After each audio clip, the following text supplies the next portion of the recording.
Hello friends, इस video में आपको बताऊंगा कि गेट कंप्यूटर साइंस के लिए इंजीनियरिंग मैथमेटिक्स का क्या सिलेबस है। और अगर आप इस प्लेटफॉर्म पे नए हैं तो मैं आपको बताना चाहूँगा कि इंजीनियरिंग मैथमेटिक्स गेट के एग्जाम में मिनिमम 30 मार्क्स का पूछा जाता है। और कैसे मैंने इस सब्जेक्ट में फुल स्कोर किया, इसकी प्रॉपर स्ट्रैटेजी क्या होनी चाहिए, इसके लिए दोस्तों मैंने एक फ्री कोर्स डिज़ाइन किया है जिसके लिए आपको डाउनलोड करना है MID Pro ऐप। जिस कोर्स के अंदर दोस्तों मैं शेड्यूल के हिसाब से आपको हर एक टॉपिक के लिए क्या प्रिपरेशन स्ट्रैटेजी होनी चाहिए, किस तरह के गेट में उसमें क्वेश्चन पूछे गए हैं या क्या एक्सपेक्टेड क्वेश्चन हो सकते हैं, उससे हर एक टॉपिक से related proper test series study material बिल्कुल फ्री में अवेलेबल करा के दूंगा दोस्तों। इसके लिए आपको बस डाउनलोड करना है MID Pro ऐप। तो आइए दोस्तों शुरुआत करते हैं इस वीडियो की और समझते हैं कि इंजीनियरिंग मैथमेटिक्स का जो सिलेबस है वो गेट के हिसाब से क्या है और कहां से आपको इसको प्रिपेयर करना है।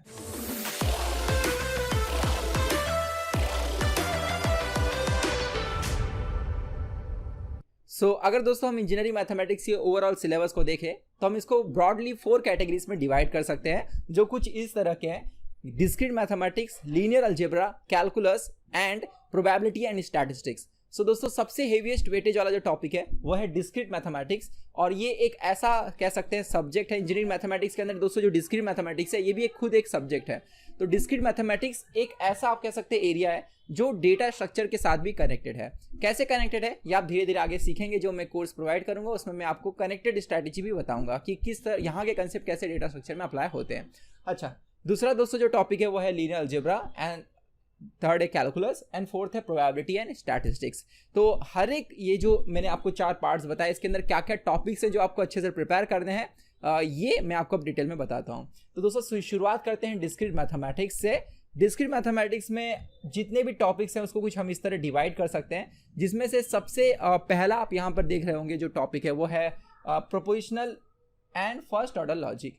मैं आपको बताना चाहूँगा कि अगर हम हर साल का जो गेट का पेपर है उसे ऑब्जर्व करें तो ये एक ऐसा टॉपिक है जिससे क्वेश्चन आना ही आना है। हर साल इस टॉपिक से क्वेश्चन होता ही है, इसके बिना पेपर नहीं बनता। लेकिन मैं ये फिक्स नहीं कह सकता कि अगले साल गेट में इससे क्वेश्चन आएगा ही आएगा। मैं इस बेसिस पे कह रहा हूँ कि हर साल का जो ट्रेंड रहा है उसके हिसाब से गेट में हर साल दोस्तों इस टॉपिक से क्वेश्चन आता ही आता है, preposition and first order logic. और ये टॉपिक इसलिए भी इंपॉर्टेंट है क्योंकि जब दोस्तों आप डेटाबेस मैनेजमेंट सिस्टम पढ़ते हो तो डेटाबेस मैनेजमेंट सिस्टम के अंदर जब आप relational algebra and relational calculus पढ़ते हो तो कहीं ना कहीं रिलेशनल कैलकुलस में दोस्तों आपको ये टॉपिक जब बहुत ज़्यादा हेल्प करता है। अगर स्पेशली आपका फर्स्ट ऑर्डर लॉजिक अगर क्लियर है अच्छे से तो आपको बहुत ज़्यादा हेल्प पड़ेगा रिलेशनल कैलकुलस में।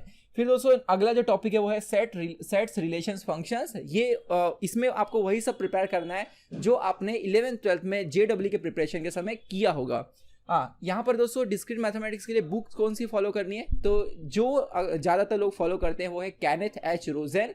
थ्योरी तो आप कहीं से भी सीख सकते हो, लेकिन प्रॉब्लम के लिए दोस्तों ये बुक काफ़ी अच्छी है। इसके जो एक्सरसाइज एंड सॉल्व प्रॉब्लम्स है अगर इसके थ्रू आप गो थ्रू करते हैं तो कई सारे प्रॉब्लम्स में एडवांस लेवल के भी है। इसलिए दोस्तों कौन से प्रॉब्लम्स आपको करने चाहिए इसकी मैंने बाकायदा PDF में बनाने वाला हूँ, जो मैं आपको MID Pro ऐप पे अवेलेबल करा के दूंगा, जो मैंने कोर्स मेंशन किया उसी के विथिन। यहाँ पर दोस्तों अगला जो टॉपिक है partial orders and lattices, that we have monoids and groups. Graphs में दोस्तों कनेक्टिविटी, मैचिंग, कलरिंग। यहाँ पर दोस्तों कलरिंग का कंसेप्ट कहीं ना कहीं आपको COA में, रजिस्टर रीनेमिंग में भी काम आता है।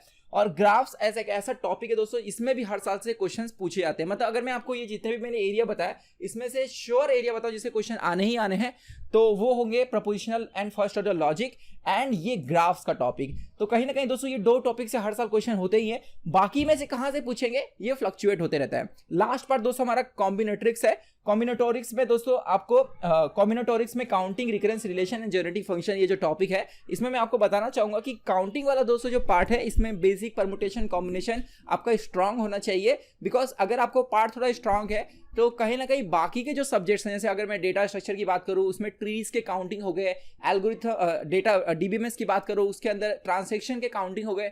तो काउंटिंग से रिलेटेड जहां पर भी प्रॉब्लम आएंगे उसको सॉल्व करने के लिए कहीं ना कहीं आपका परमुटेशन एंड कॉम्बिनेशन का जो बेस है वो स्ट्रांग होना चाहिए। इसलिए मैं हमेशा सजेस्ट करता हूं कि अगर आप अपनी जर्नी बिगिन कर रहे हैं तो आप इसी टॉपिक से भी कर सकते हैं, लेकिन उन टॉपिक्स को जरूर अच्छे से समझिएगा जो बाकी से रिलेटेड है। मतलब बहुत लोग क्या करते हैं, इसको स्किप कर देते हैं टॉपिक को। आप देखेंगे 2022 गेट के एग्जाम में दोनों टॉपिक से क्वेश्चन पूछे गए थे। इसलिए ऐसा मत सोचिएगा कि अगर पिछले साल 5-6 साल से क्वेश्चन नहीं पूछा जा रहा है तो आगे भी वो नहीं पूछा जाएगा, ऐसा बिल्कुल भी नहीं है। और दूसरी मैं आपको ये चीज़ बता रहा था कि जैसे काउंटिंग एक ऐसा टॉपिक है जो मल्टीपल मतलब ये आपका स्ट्रांग होने से आपको बाकी जगह भी हेल्प मिलेगी, तो इस टॉपिक को थोड़ा अच्छे से आप प्रिपेयर कीजिएगा।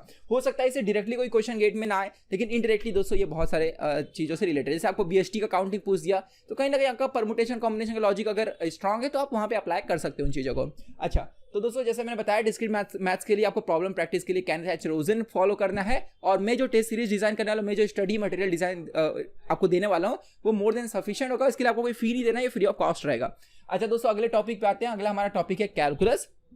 कैलकुलस दोस्तों आपको किसी भी 11th-12th की जो जेडब्ल्यू की बुक होगी उससे आप प्रिपेयर कर सकते हो। याद रखिएगा गेट में दोस्तों जेडब्ल्यू लेवल का कोई क्वेश्चन नहीं आता है, बेसिक इंटीग्रेशन लिमिट डिफरेंशिएबिलिटी पे ही क्वेश्चन पूछे जाते हैं।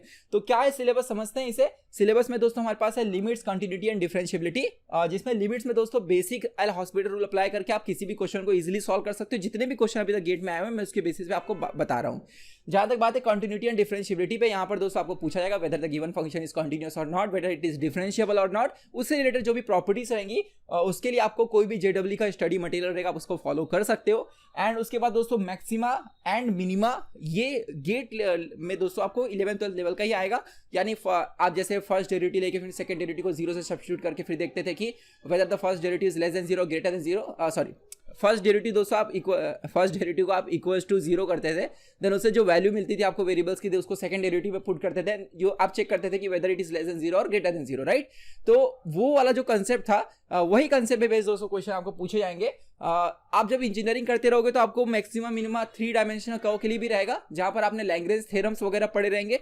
तो अभी तक गेट में ऐसा कोई क्वेश्चन तो नहीं आया जो आपको पार्शियल डेरिवेटिव के मैक्सिमम मिनिमा पे बेस्ड होगा, लेकिन दोस्तों सिलेबस क्योंकि क्लियरली मेंशन नहीं है इसलिए आपको वो टॉपिक भी प्रिपेयर कर लेना है, ठीक है। वैसे तो मैं आगे बताने वाला हूँ आपको टॉपिक वाइज क्या प्रिपरेशन स्ट्रेटेजी होनी चाहिए, फिर भी मैं आपको यहाँ पर वो चीज बता दे रहा हूँ। तो नेक्स्ट है मीन वैल्यू थ्योरम, ये भी आपने 11th-12th में देखा होगा। और यहाँ पर इंटीग्रेशन में दोस्तों बेसिक लेवल के क्वेश्चन ही पूछे जाते हैं। तो आपने 11th-12th में जो प्रिपेयर किया आप अपने उस नोट्स को रिवाइज कर लेंगे तो it is more than sufficient, okay. So आगे बढ़ते हैं दोस्तों। अगला जो हमारा टॉपिक है वो है probability and statistics. Engineering curriculum में दोस्तों अगर आपने इंजीनियरिंग बीटेक किया, ऑब्वियसली आप गेट दे रहे तो बीटेक किया होगा, तो आपको प्रोबेबिलिटी एंड स्टैटिस्टिक्स जरूर सिलेबस में रहा होगा और आपको उसके लिए वही फॉलो करना है। इंजीनियरिंग मैथमेटिक्स की जो बुक है BS ग्रेवाल, आई थिंक अगर मैं गलत नहीं हूं तो BS ग्रेवाल बुक आप फॉलो कर सकते हैं, जिसके अंदर ये टॉपिक्स आपको मिल जाएंगे। टॉपिक्स में दोस्तों है conditional probability and Bayes theorem, जो आपको 11th-12th में भी था, एक्जैक्टली वही सेम आपको वापस से पढ़ना है। Random variables, mean, median, mode and standard deviation, ये भी आपने 11th-12th में पढ़ा होगा। अगर आप वहां से पढ़ते हैं तो भी मोर देन सफिशिएंट है। बीच का दोस्तों जो टॉपिक है uniform, normal, exponential, Poisson and binomial distributions. अगर आपने 11th-12th में इसे प्रिपेयर नहीं किया होगा, कुछ आपने डिस्ट्रीब्यूशन जरूर प्रिपेयर किए होंगे, लेकिन इंजीनियरिंग के बुक्स में आप इसको डिटेल में पा जाएंगे, आपके करिकुलम में भी ये होगा। नहीं है तो आप BS ग्रेवाल की बुक फॉलो कर सकते हैं, जिसके अंदर आपको दोस्तों ये टॉपिक डिटेल में मिल जाएंगे। आगे दोस्तों बढ़ते हैं। यहाँ पर आई थिंक मैंने चारों पार्ट्स बता दिए, प्रोबेबिलिटी, स्टैटिस्टिक्स, कैलकुलस। अच्छा, लीनियर अलजेब्रा का दोस्तों टॉपिक यहाँ पे मैं रखना चाहूंगा। सो लीनियर अलजेब्रा ये 4th टॉपिक बचा हुआ है। ये one of the most important topic है एज अ कंप्यूटर अगर इंजीनियर आप देखेंगे। अगर आप आगे डेटा साइंस, मशीन लर्निंग के वगैरह के कोर्स में जाते हैं तो दोस्तों प्रोबेबिलिटी, स्टैटिस्टिक्स बहुत इंपॉर्टेंट टॉपिक है। और दूसरा इंपॉर्टेंट टॉपिक है लीनियर अलजेब्रा। एक्चुअली में देखोगे कि ये जो भी आपको दिए गए ना मैथ्स में, ये कहीं ना कहीं आगे आप जाते हो अगर मास्टर के लिए तो ये सारे टॉपिक्स आपको काम आते हैं। इसलिए इंजीनियरिंग मैथमेटिक्स में वही टॉपिक दिए गए जो आपके काम के हैं। बाकी आप देखोगे जैसे लैप्लास ट्रांसफॉर्म हो गया, डिफरेंशियल इक्वेशन, ये सब नहीं दिया गया क्योंकि ये उतना काम नहीं आता है। दोस्तों linear algebra it is one of the most important topic आप कह सकते हो, और इससे क्वेश्चन तो बनना ही बनना है, specially eigen value, eigen vector से। तो इसमें दोस्तों टोटल 4 पार्ट है। 2022 में एलयू डिकम्पोजिशन से एक क्वेश्चन आया हुआ था।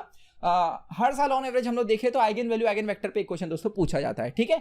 सो we have system of linear equation, matrices and determinants. तो ये 4 दोस्तों टॉपिक्स है। मैट्रिसेस एंड डिटरमिनेंट्स आप 11th-12th की किसी भी बुक से प्रिपेयर कर सकते हो। सिस्टम ऑफ लीनियर इक्वेशन दोस्तों आपको इंजीनियरिंग में रहेगा, या जेडब्ल्यू के समय आपने जो प्रिपेयर किया होगा, यूनिक सॉल्यूशन, इनफाइनाइट सॉल्यूशन, जो टाइप्स ऑफ सॉल्यूशन थे वो कब कैसे होते हैं, तो आप वहां से भी प्रिपेयर कर सकते हैं। मुझे लगता है कि मैंने जहां तक जितने भी यूनिवर्सिटी के सिलेबस देखे हैं सबको system of linear equation topic engineering में रहता है।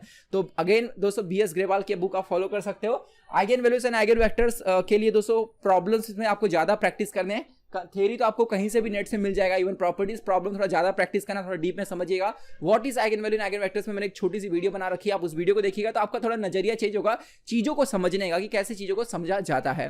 क्योंकि ये देखो गेट पॉइंट ऑफ व्यू में बताऊं तो आपको जरूर दोस्तों न्यूमेरिकल ओरिएंटेड क्वेश्चन ही पूछे आते हैं, लेकिन पेपर सेटर का क्या भरोसा, वो आपको थोड़ा सा घुमा फिरा के कंसेप्ट में ले जाकर ही पूछ सकता है। और अगर आपको नहीं पता आइगन वैल्यू आइगन वेक्टर्स क्या होते हैं तो आप कहीं ना कहीं वो फंस सकते हो उस क्वेश्चन में।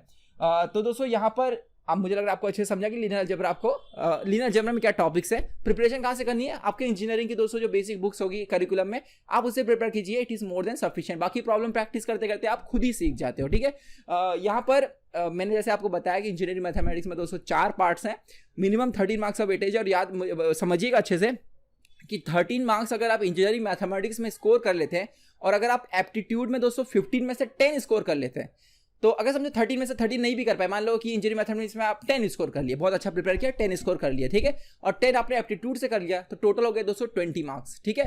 तो अब दोस्तों बचे हुए जो 70 मार्क्स का पेपर होगा, यहाँ पर मैं 72 मार्क्स का, अगर इंजीनियरिंग मैथमेटिक्स कभी कभी दोस्तों 15 मार्क्स का ही पूछ लिया जाता है, चलो मान लिया 72 मार्क्स का आपका कंप्यूटर साइंस का कोर पेपर है, उसके अंदर अगर आप 50 भी स्कोर करते हो तो यहाँ से 50 और ये 2 का 20 मिलाकर दोस्तों 70 मार्क्स आपका हो जाता है, जो मोर देन सफिशिएंट है टॉप 100 में रैंक लाने के लिए।